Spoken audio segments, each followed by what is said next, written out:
Dans l'est de la République démocratique du Congo, un groupe rebelle appelé M23 a pris le contrôle de Goma.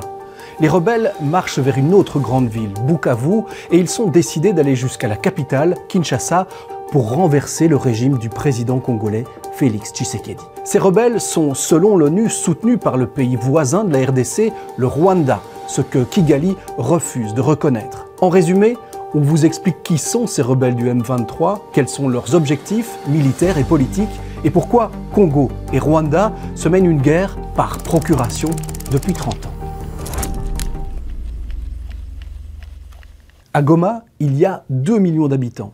Une population qui depuis des mois vit terrorisée par les combats entre les rebelles du M23 et l'armée régulière congolaise. Les affrontements pour la prise de Goma à la fin janvier ont fait au moins 3000 morts et des milliers de blessés. La situation actuellement est chaotique.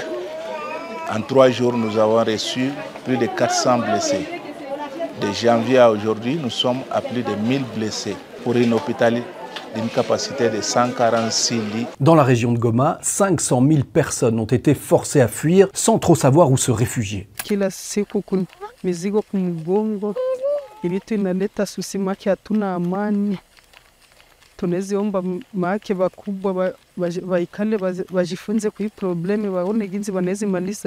28 janvier, les rebelles du M23 en très grand nombre sont entrés dans Goma. Ils ont pris le contrôle de la ville. Depuis, ils paradent dans les rues et se présentent comme des libérateurs. Ils n'ont pas l'intention de limiter leur progression à la capitale du Nord Kivu. Nous sommes ici à Goma pour y rester comme Congolais, de protéger la population contre les insécurités. Nous allons continuer la marche de libération jusqu'à Kinshasa. Le mouvement du M23 a été créé le 23 mars 2012 par des militaires dissidents de l'armée congolaise. À l'époque, les forces armées de la République démocratique du Congo, appuyées par les casques bleus de la MONUSCO, réussissent à les maîtriser. Mais les rebelles ont repris les armes en 2022. Ils se sont emparés de plusieurs localités dans la province du Nord Kivu, à la frontière du Rwanda et de l'Ouganda. Pour la RDC, le M23 est un groupe terroriste. Depuis Kinshasa, le président Félix Tshisekedi refuse de négocier avec les rebelles et il accuse le pays voisin, le Rwanda, de soutenir, d'armer et de piloter le M23. La résurgence du groupe terroriste du M23, soutenu par le Rwanda, a provoqué une crise humanitaire sans précédent avec près de 7 millions de déplacés internes. Cette agression constitue une violation majeure de notre souveraineté nationale. Le conflit dans l'est de la RDC est malheureusement ethnique. Le M23 est composé de Tutsis, qui depuis le génocide au Rwanda en 1994 traquent dans l'est de la RDC les miliciens Hutus, FDLR. Les FDLR, ce sont les forces démocratiques de libération du Rwanda, composées en partie d'anciens génocidaires qui se sont réfugiés en RDC. Le Rwanda soutiendrait donc les M23 pour contenir la menace de ces rebelles Hutus contre son pays, pour que le génocide, qui a fait 1 million de morts au Rwanda, principalement des Tutsis, ne se reproduise jamais. Mais Paul Kagame nie tout soutien au M23 en RDC. M23 are not Rwandans, please.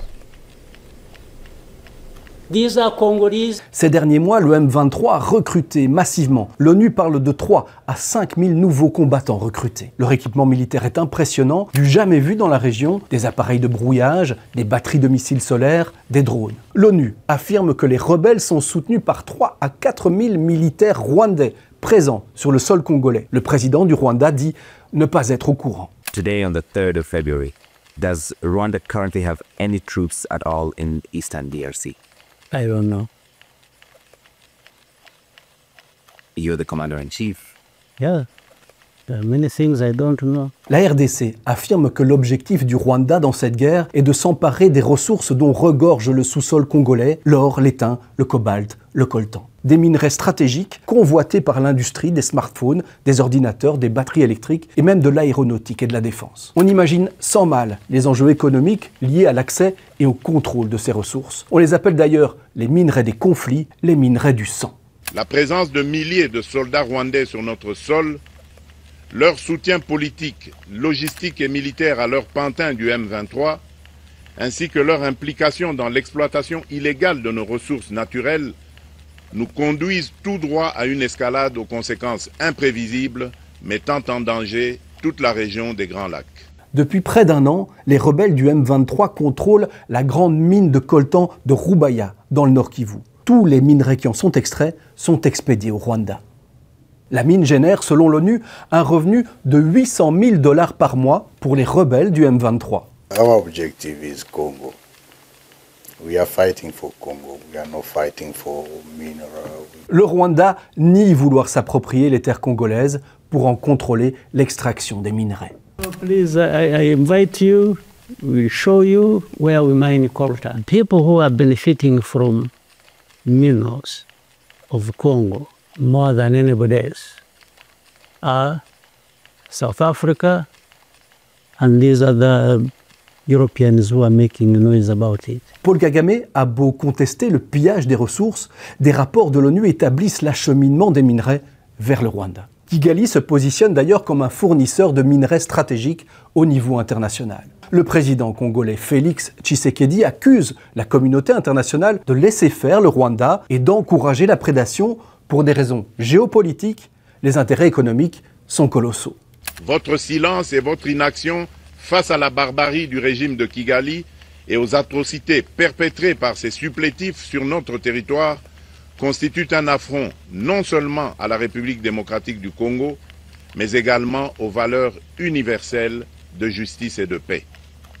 Le peuple congolais prend acte de cette passivité qui frôle la complicité. Le 28 janvier, les ambassades américaines, françaises, belges, rwandaises et d'autres ont été prises pour cible à Kinshasa. La capitale congolaise reste sous très haute tension. Tout cela, c'est que le Rwanda est en train de faire, c'est une complicité avec la France, la Belgique, les États-Unis d'Amérique et d'autres.